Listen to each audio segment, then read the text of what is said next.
Fine, started the recording. सांग जरा मला पटकन, इथंपर्यंत क्वेश्चन लिहून झालाय का? त्यानंतर परत डिस्कशन करणार आहे मी. हे क्वेश्चन लिहून झालाय का हा? ओके, क्वेश्चन लिहून झालाय सर. फाईन. काय करायचं, हा आपला एक ओरिजिनल क्वेश्चन होता. हा जो काय ओरिजिनल क्वेश्चन आहे त्यात काय व्हेरीफाय करायचं? Verify whether y that is given wave function is a solution of linear wave equation. म्हणजे ते इक्वेशन या इक्वेशनच्या फॉर्मॅट मध्ये अरेंज होतंय का, एवढं फक्त बघायचं. म्हणजे ती वेव्ह काय असणार आहे? प्रोग्रेसिव्ह वेव्ह असणार आहे. पण ऍक्च्युली ते कळतं, इथंच कळतं. काय कळतं? It is a function of what? It is a function of what? ax plus BT. Okay sir, ax plus BT का म्हणताय? तर कारण असं आहे की दरवेळी x चा कोइफिशियंट k असत नाही, कारण काहीतरी कॉमन पण घेतलेलं असू शकते. हे मला तुम्हाला सांगायचं.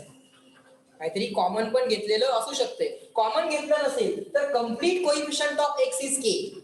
कॉमन न घेतलेला कोइफिशियंट या ओमेगा मधनं या के मधनं या टर्म मधनं काही कॉमन घ्यायचं नाही. इथे घेतलेलं असू शकते ना, सांगता येत नाही यातनं काय काय कॉमन घेतलेलं त्यांनी.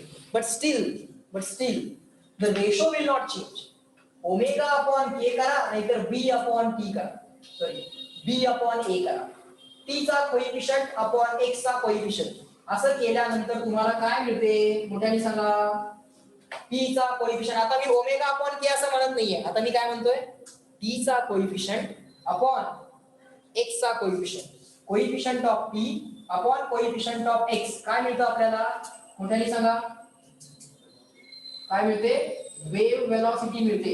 परत रिपीट करा. टी चा कोइफिशियंट अपॉन एक्स चा कोइफिशियंट काय मिळेल? Wave velocity. सो आता जर तुम्हाला त्यांनी असं विचारलं असतं what is the wave velocity, हा क्वेश्चन करायचा आहे सॉल्व, डेरिव्हेटिव्ह काढावं लागणार आहे म्हणून त्याला जरा बाजूला ठेवायला लागेल. या क्वेश्चन मध्ये what is the wave velocity, answer सांगा in the chat box also. What is the wave velocity of this wave? पटकन सांगा. कोण सांगते बघूया. Where X and T are in centimetre and second. एक सेंटीमीटर मध्ये आहे, टी सेकंड मध्ये. तो वेलॉसिटीचं युनिट बाळांनो सेंटीमीटर पर सेकंड असं युनिट. आता बाजूला ठेवा, मला व्हॅल्यू सांगा. What is the velocity of this wave? मी म्हणायला लागलो दिस इज अ वेव्ह इक्वेशन आणि आहे ते. किती येणार? 3 येणार. नक्की का? मोठ्याने सांगा. कॉन्फिडन्स असेल तर मोठ्याने बोला ना. किती येणार? 3 येणार का? नक्की का? काय सांगितलंय? टी चा कोइफिशियंट अपॉन, अरे स्टेटमेंट कंप्लीट करत चला.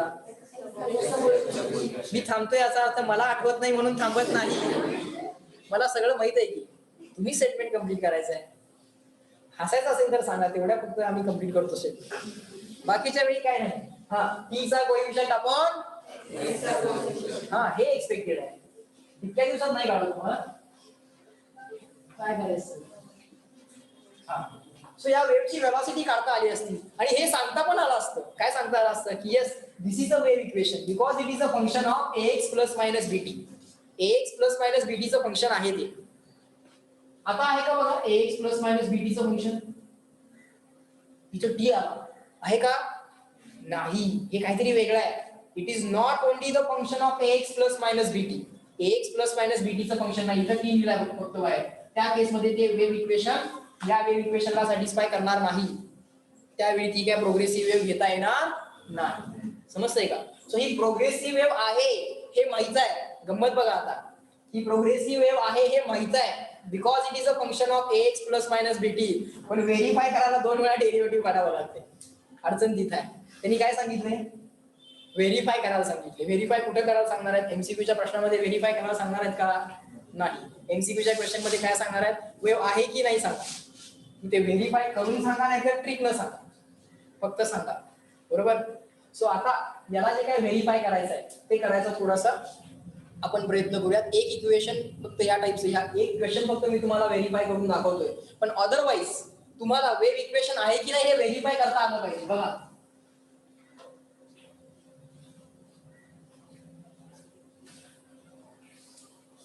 हे आहे का wave equation? Is it a equation of progressive wave? Will it satisfy this? It will not satisfy this. हे समजतंय आपल्याला, हे समजतं. आता चेक करा. स्क्वेअर गेला. आता चेक करा. अजून पण नाही. आता चेक करा.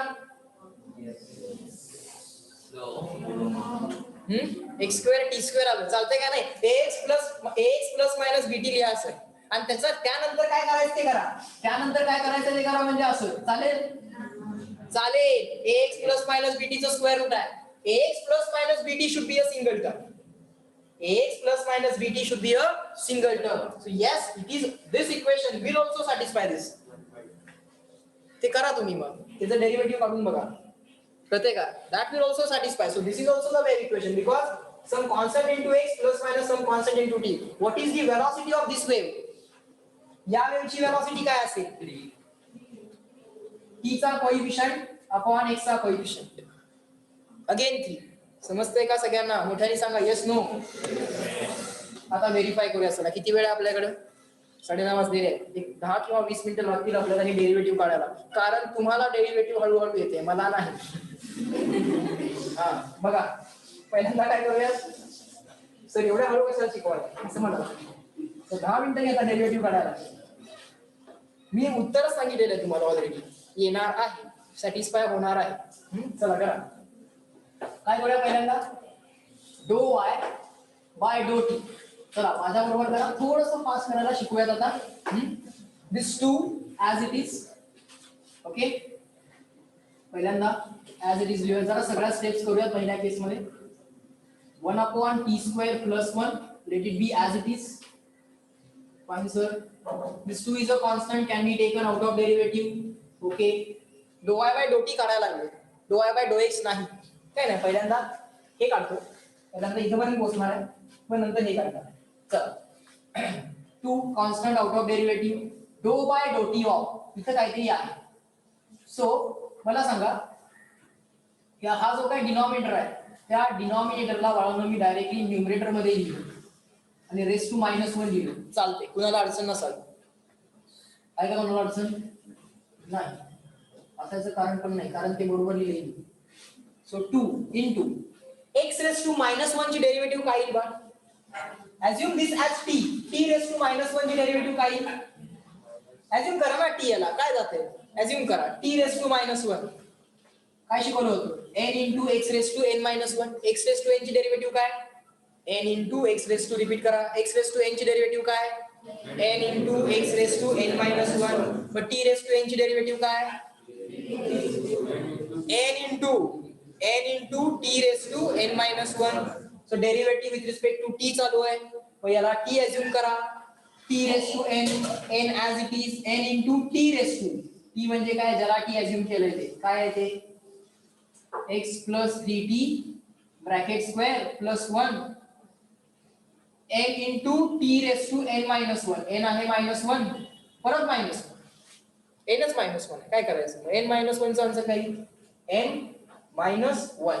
n ची व्हॅल्यू पण -1 आहे, तर आहे हा -2 ऍज इट इज. इथं काय आलं बघा सर, काहीतरी राहिलं. काय राहिलं? ज्याला t मानले त्याच्या डेरिव्हेटिव्ह न multiply. whatever you have assumed as t, you have to multiply the answer by the derivative of that term. So या टर्मला कशाने मल्टिप्लाय होणार आहे बोला? डो by do t of, complete the statement, x plus 3t bracket square plus 1 या सगळ्याला t मानलेलं आहे. समजतंय का? समजतंय का? फाइन. सो इथपर्यंत आम्ही आलो. हा -2 ऍज इट इज लिहा. सो हा x plus 3t bracket square plus 1 raise to -1 is -2. आता derivative of each term can be found separately. चं लॉजिक वापरा. डेरिव्हेटिव्ह ऑफ 1 किती असेल बा? 0 असेल सर. आणि डेरिव्हेटिव्ह ऑफ दिस टर्म परत डो by do t of x plus 3t bracket square. Okay, fine. So keep on observing. -2 x plus 3t bracket complete square plus 1.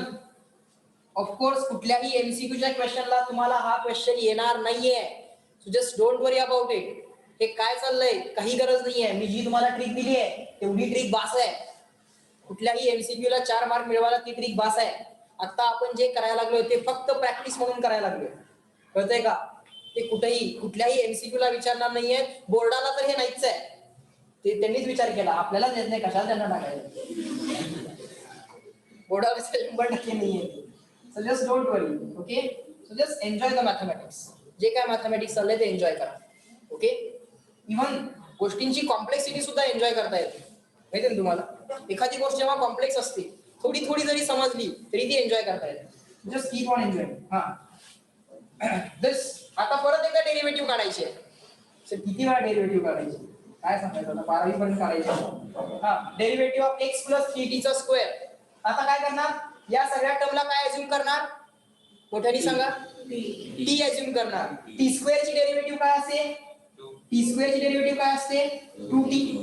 t square ची derivative काय असते 2t. So we have assume this term as t.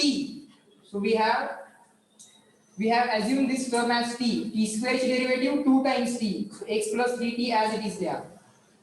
पण परत काय झालं, कशाला तरी assume केलं की डेरिव्हेटिव्ह काय म्हणते, whatever you have assumed as t multiply by its derivative. कुठं होतं मायनस, x minus 3t आहे का, ठीक आहे, x minus 3t तर x minus 3t, माय मिस्टेक, जस्ट करेक्ट आहे. म्हणून फळ्यावर लिहायचं पुस्तक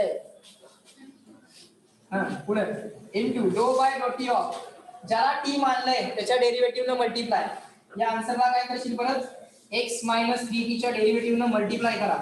ओके, इज इक्वल टू काय आलं, दिस -2 as it is, this x minus 3t its square plus 1, just let me know if I go somewhere wrong, raised to -2 as it is, this 2 as it is, x minus 3t as it is, derivative of this. आता कोण सांगते correct answer बघूया, मोठ्याने पाहिजे, सगळ्यांचा answer पाहिजे. Derivative काय असेल याची, पार्शियल डेरिव्हेटिव्ह आहे. आता कन्फ्युज नाही व्हायचं, पार्शियल डेरिव्हेटिव्ह आहे. So x will be treated as a, मोठ्याने x will be treated as a, so कॉन्स्टंटची डेरिव्हेटिव्ह 0, -3 डेरिव्हेटिव्हच्या बाहेर, t ची derivative with respect to t 1. So -3 into 1, so answer येणार -3. सो याला -3 ने मल्टिप्लाय करा सर हे मायनस कॅन्सल करा.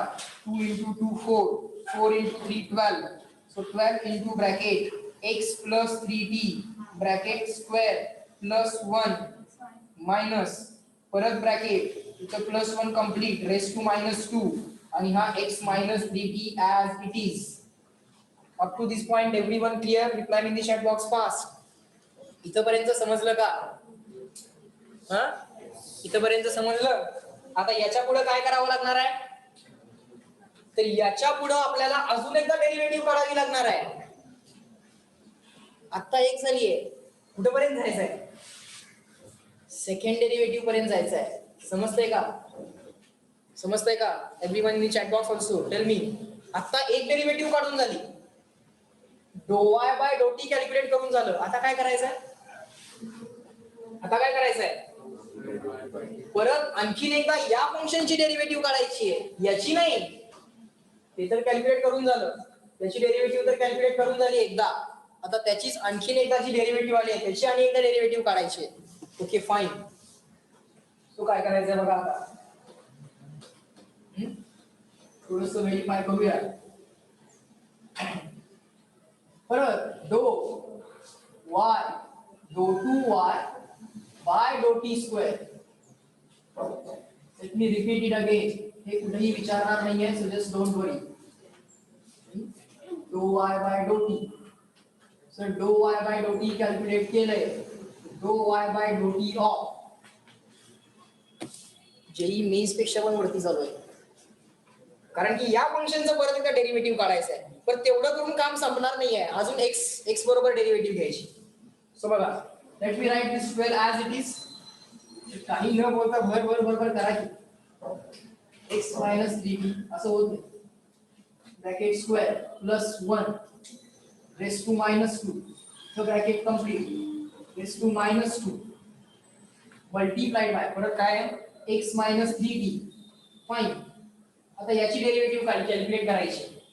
आता याची डेरिव्हेटिव्ह कॅल्क्युलेट करायसाठी थोडंसं ऑब्झर्वेशन पाहिजे. ते असं डो by do t of This 12 of course can be taken out of the derivative, no problem. Raised to minus 2 है ना, so it can be written as x minus 3t in the numerator and this entire bracket x minus 3t bracket square, all right, plus 1, and in the denominator you can square it. In the denominator you can square it. Fine. इथपर्यंत तर समजलं. This 12 constant out of derivative.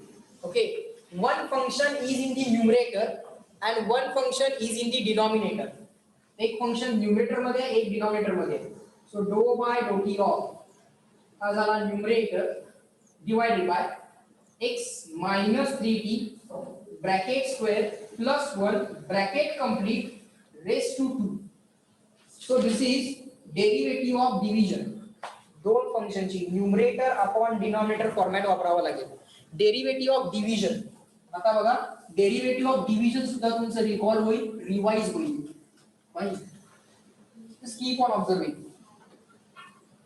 If you are given a rule like this, extra point, simple derivative करताना कसं करायचं?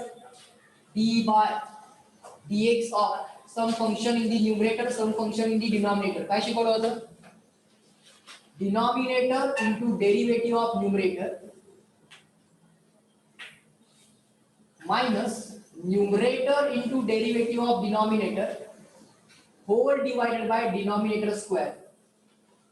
Denominator into derivative of numerator minus numerator into derivative of denominator whole divided by denominator square. आठवतंय का? आठवतंय काय शिकवलं होतं मी तुम्हाला? डेरिव्हेटिव्ह ऑफ मल्टी एडिशन शिकवली होती, सबट्रॅक्शन शिकवली होती, मल्टिप्लिकेशन शिकवली होती आणि डिव्हिजन. मराठीमध्ये लक्षात कसं ठेवायचं? न्यूमरेटर म्हणजे वरचं म्हणायचं, डिनॉमिनेटर म्हणजे खालचं म्हणायचं. वरचं फंक्शन खालचं function. Okay.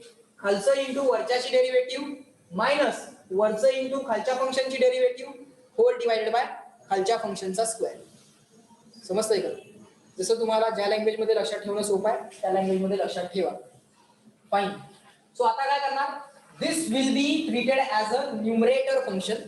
This will be treated as a denominator function. So काय करा? Denominator into derivative of numerator. So this 12 as it is. परत आता क्वेश्चन चालू झाला बघा. एक्स्ट्रा पॉइंट संपला. परत काय कॅल्क्युलेट करायला लागणार? dou 2y by dou t square. Dou 2y by dou t square is equal to this 12 as it is. Yes sir, this 12 as it is. Denominator into derivative of numerator. Fine. Let us put a bracket. Denominator is x plus 3t bracket square plus 1 then bracket then its square. Denominator into derivative of numerator, but it is a partial derivative. All right, no problem. X plus 3t. Denominator into derivative of numerator minus numerator into derivative of denominator. Numerator is x plus 3t into derivative of denominator, of course partial derivative. Use x minus 3t. X minus 3t. X minus 3t. Denominator into derivative of numerator minus numerator into derivative of denominator. Denominator is square bracket, round bracket, x minus 3t square plus 1 square bracket complete bracket square. Fine. Is equal to, sir, this 12 as it is. नाही, formula अजून complete नाही झाला. Whole divided by काय करायचं राहिलंय? खालचं into वरच्याची derivative minus वरचं इंटू खालच्याची डेरिव्हेटिव्ह, म्हणजे denominator into derivative of numerator minus numerator into derivative of denominator whole divided by denominator square.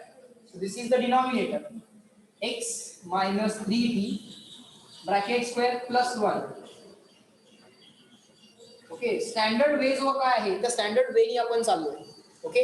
Of course या स्टँडर्ड वेनी कुणीही जायचं नाहीये, कुणी व्हेरीफाय करायचं नाही, डेफिनेटली करायचं नाही. तो टाइम कन्झ्युमिंग टास्क आहे, करायचं नाहीये ते.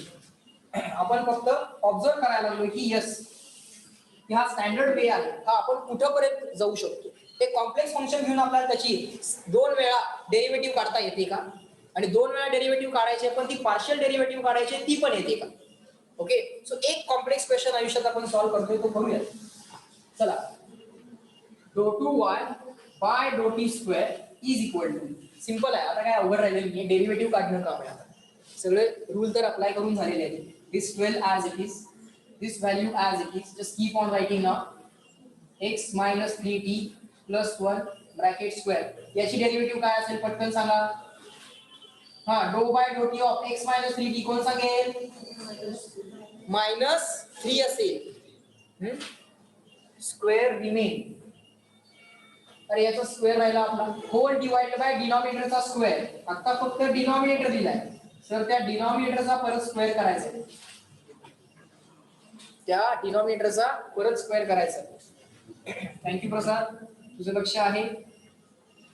So 12 as it is, this value as it is, use a bracket again, derivative of x minus 3t, but sir partial derivative, so x will be treated as a constant, constant ची derivative 0. so हे -3 आहे ना, use a bracket, right, -3 bracket complete, then this minus sign, this x minus 3t as it is, all right, derivative of this. Now what we have to assume is this square bracket as t. या square ब्रॅकेटला काय म्हणणार, मनातल्या मनात t. t square ची derivative of t square is 2t. so derivative of t square is 2t, so 2 times, तो जो काय bracket आहे स्क्वेअर ब्रॅकेट तो as it is, x minus 3t bracket square plus 1 bracket complete. But we have assumed this square bracket as a t. We have assumed this square bracket as a t. So what we have to do again? We have to multiply the answer by the derivative of the term to which we have assumed t. ज्याला t मानले त्याच्या derivative न multiply. So परत डो by do t of काय येईल बा, x minus 3t च्या स्क्वेअर ला प्लस 1 ला सर तुम्ही t अज्युम केलेलं आहे. इथपर्यंत झालं. होल डिवाइडेड बाय हा डिनॉमिनेटर स्क्वेअर जो आहे तो as it is, x minus 3t bracket square plus 1. इथं काय आले बघा, index of index is multiplication of index, raise to 2 raise to 2 म्हणजे रेस टू काय होणार 4, रेस टू 4 होणार sir. Fine. Now everyone in the chat box reply me up to this point. Are you getting it clear and written? x minus 3t इथं ठीक आहे. जमलंय का बघा इथपर्यंत?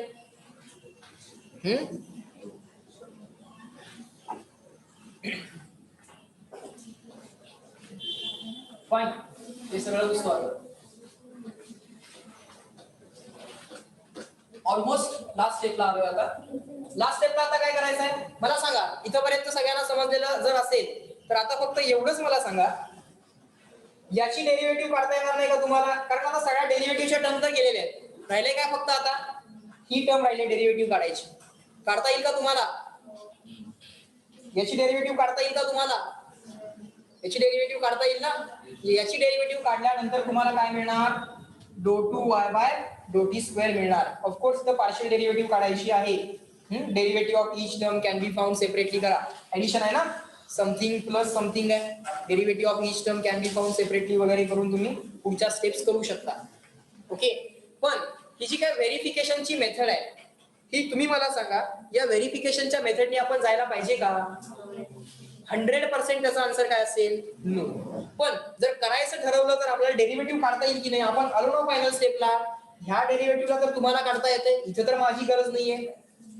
पण आता एवढं कॉम्प्लेक्स डेरिव्हेटिव्ह जर आम्ही करू शकत असू तर आता कॉन्फिडेंटली एकदा आम्ही स्वतःला सांगितलं पाहिजे ना की येस मला डेरिव्हेटिव्ह येतोय. ह्याच्यापेक्षा काय वेगळं असते का डेरिव्हेटिव्ह? फक्त काय लागेल पाठ करायला? फॉर्म्युले पाठ करावे लागतील. साइनची डेरिव्हेटिव्ह -tan जर कोण जर म्हटलं तर त्याला मी काय करणार? साइनची डेरिव्हेटिव्ह काय आहे? -cos. एवढं जरी त्यानं लक्षात ठेवलं आणि सिंपल रूल, ज्याला t मानले ज्याला x मानले त्याच्या डेरिव्हेटिव्ह मी आन्सरला मल्टिप्लाय. आता मी काय करू सांग, माझं साइनची डेरिव्हेटिव्ह नुसती कॉस आहे असेल बाबा. म्हणजे फॉर्म्युला चुकला तर काय? फॉर्म्युला चुकला तर त्याला देव पण काही करू शकत नाही. सो आय थिंक इथं सेकंड डेरिव्हेटिव्हचं लॉजिक जे काय आहे ते आपण थांबवूया, उगाच ते आणखी लेंदी करायला नको.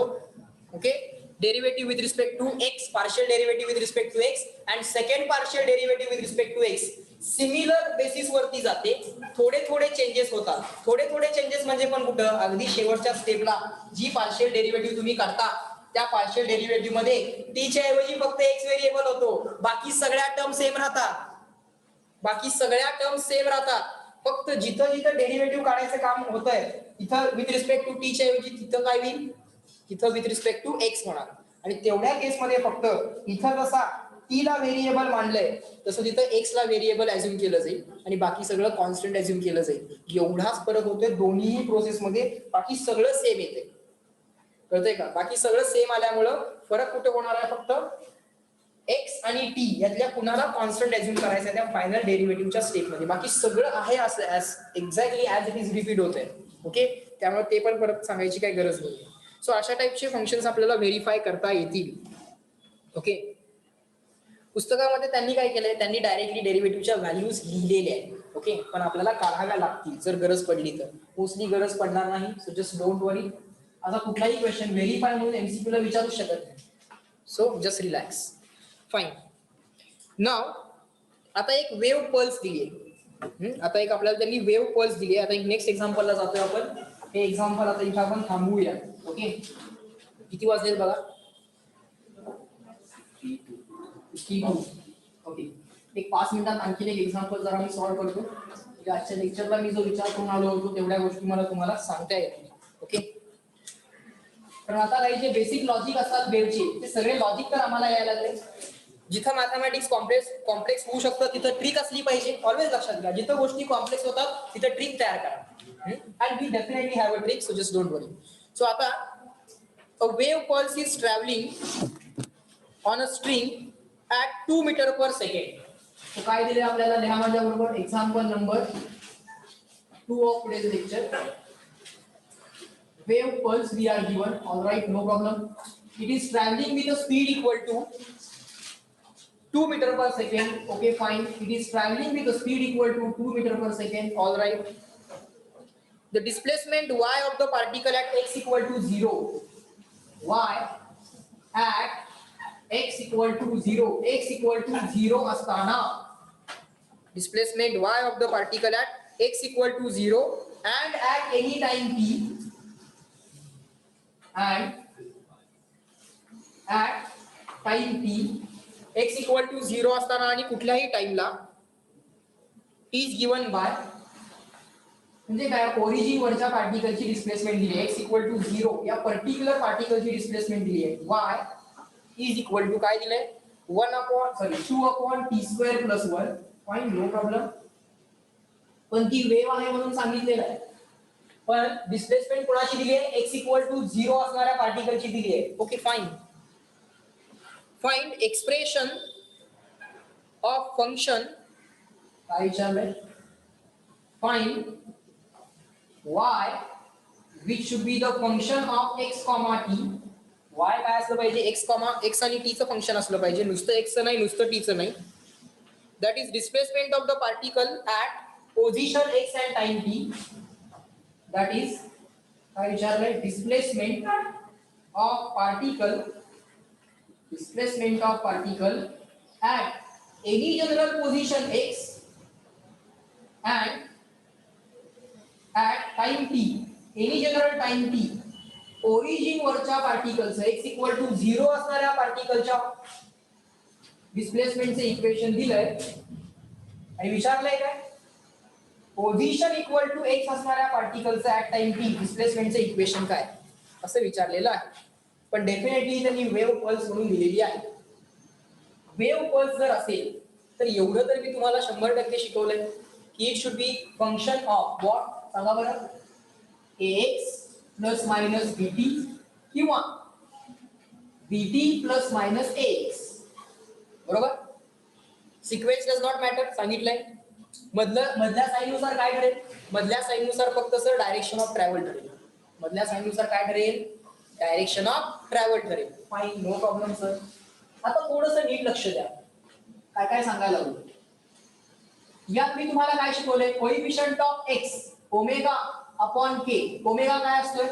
Coefficient of t. के काय असतोय? Coefficient of x. Maybe हे पार्शियल कोइफिशियंट असू शकतात, कम्प्लीट कोइफिशियंट असू शकत नाही, त्यामुळे आपण याला एबी म्हणायला लागलो. त्यामुळे मी लिहिताना रेशो कॉन्स्टंट घ्यायला लागलो, बी अपॉन ए. इथं बी अपॉन ए करा, नाही तर इथं बी अपॉन ए करा. मी कायम टीच्या कोइफिशियंटला बीच म्हणायला लागलोय, एच्या कोइफिशियंटला एक्सच्या कोइफिशियंटला एच म्हणायला लागलोय. त्यामुळे बी अपॉन ए ही आपली ऑलवेज बाळांनो काय असणार आहे? वेव्ह वेलॉसिटी असणार आहे. ठीक आहे, ही काय असणार आहे? वेव्ह वेलॉसिटी असणार आहे. फाईन. सो सिंपल एवढं आपल्याला करता येईल का? y इज इक्वल टू, आता बघा सोल्युशन बघा, क्वेश्चनचं सोल्युशन किती सिम्पली निघणार आहे बघा. जर लॉजिक क्लिअर असतील, आपल्याला काय दिले त्यांनी? x इक्वल टू 0 असणाऱ्या पार्टिकलची डिस्प्लेसमेंट ऍट टाइम टी दिली आहे आणि विचारलंय काय? x equal to any general x असताना आणि time equal to any general time t असताना त्या x पोझिशन वरच्या पार्टिकलची डिस्प्लेसमेंट काय असेल? सिंपल लॉजिक एवढंच करायचं. मी काय करतोय बघा, y is equal to 2 divided by हा जो काय टी चा स्क्वेअर आहे, मला माहित आहे ते असं असलं पाहिजे,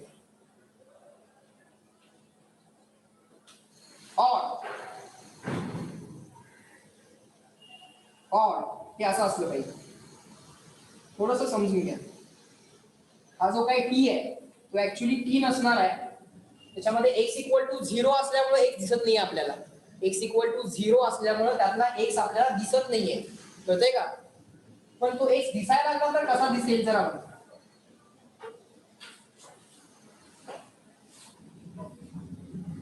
आता मला सांगा कुठलं वापरूयात, सांगा मला कुठलं इक्वेशन वापरूयात? कुठलं इक्वेशन वापरूयात? x इक्वल टू 0 असणार कुठलं इक्वेशन वापरूयात? कुठलंही चालतंय तसं बघायला गेलं तर, लॉजिकली काय मॅटर करत नाहीये. फाईन. पण मी काय करतोय, जर मला इथं टी दिलाय ना, तर मी टी कुठं पहिल्यांदा बघतोय? मी काय करतोय, जर मला इथं टी दिलाय ना, तर टी कुठं पहिल्यांदा आहे ते बघतोय. पण टी इथं पहिल्यांदा आहे म्हणजे मी हे वापरणार आहे. ओके, टी इथं पहिल्यांदा म्हणजे मी हे वापरणार आहे. फाईन. दुसरी गोष्ट, जर त्यांनी मला काही सांगितलेलं नसेल तर मी असं ऍज्युम करतोय की wave is travelling in the positive x direction. त्यांनी काय सांगितलंय? Wave is travelling, wave pulse आहे. मग कुठं चालली आहे? त्यांनी काही सांगितलं नाही तर काय ऍज्युम करायचं? Wave is travelling in positive x direction. So आपण इक्वेशन असं अरेंज केलं पाहिजे. आता आपलं सोल्युशन काय येणार? आपलं सोल्युशन येणार y is equal to 2 divided by, माझा फॉर्मॅट असा असला पाहिजे, dt minus ax. why I chose minus sign? Because I am assuming that, complete the statement. Because I am assuming that wave is traveling in positive x, so I chose minus sign. कारण त्यांनी specifically काय सांगितलं का मला? त्यांनी सांगितलं का याच्यामध्ये की वेव्ह प्लस एक्स ला चालल्या की मायनस एक्स ला? नाही. पण ठीक आहे ना. सो याचा काय करायचं आहे बा? स्क्वेअर करायचं आहे. याचा काय करायचं आहे? स्क्वेअर करायचं आहे. प्लस 1 टीचा स्क्वेअर होता ना, पण टी ला आपण रिप्लेस केलं कशाने? bt plus minus ax. तुम्ही मला सांगा यात b ची व्हॅल्यू 1 आहे की नाही आणि x ची व्हॅल्यू 0 आहे की नाही? या इक्वेशनला मिळवायसाठी एव्हरीवन येस ऑर नो? या इक्वेशनला मिळवता येईल की नाही? x इक्वल टू 0 टाकून आणि b इक्वल टू 1 टाकून. येस. म्हणजे b किती आहे? b किती आहे? उठानी सांगा, b किती आहे? 1. if b is a 1 and you already know b upon a is the velocity, b upon a, if it is velocity, b upon a काय आहे? velocity. आणि किती आहे वरती velocity? किती दिली आहे velocity? मोठ्याने सांगा. 2. त्यात b ची व्हॅल्यू दिली आहे, मग a ची व्हॅल्यू किती आली? a ची व्हॅल्यू किती आली? बघा बरं, 1/2 की 2? b value is 1. 1 upon a is equal to 2. It means a is equal to 1/2. Everyone in the chat box reply me fast. Up to this point, is that clear? इथपर्यंत समजलं का? Everyone in the chat box समजून घ्या. कारण हे इतकं fast करता येतं without any kind of mathematics, without any kind of derivative, just by मिअर understanding and logic. जे मी सांगायला लागलोय ते तेवढं फक्त लॉजिक समजून घ्या. ते क्वेश्चन तुमच्यासाठी एकदम फालतू होते, काही नसते या क्वेश्चन्स मध्ये. मग ए कळालाय, बी कळालाय, उत्तर काय? फायनल आन्सर सांगा की what is the equation of a wave pulse? Wave पल्सचं इक्वेशन काय? 2 divided by b किती आहे? b किती आहे? 1. So write it as 1 minus या इक्वेशन कडे बघत बघतच आपण काय केलं, b डिसाइड केला. चा कोएफिशिएंट काय होता का इथं नव्हता, म्हणून तो b किती घेतला? 1 घेतला. पण सर a चा कोएफिशिएंट x चा कोएफिशिएंट काढावा लागेल. होय बाळ, पण त्यासाठी वेलॉसिटीचं लॉजिक दिलंय. तर त्याच्यावर a पण कळाला. किती कळाला? 1/2 कळाला सर. सो ह्या इथं 1/2.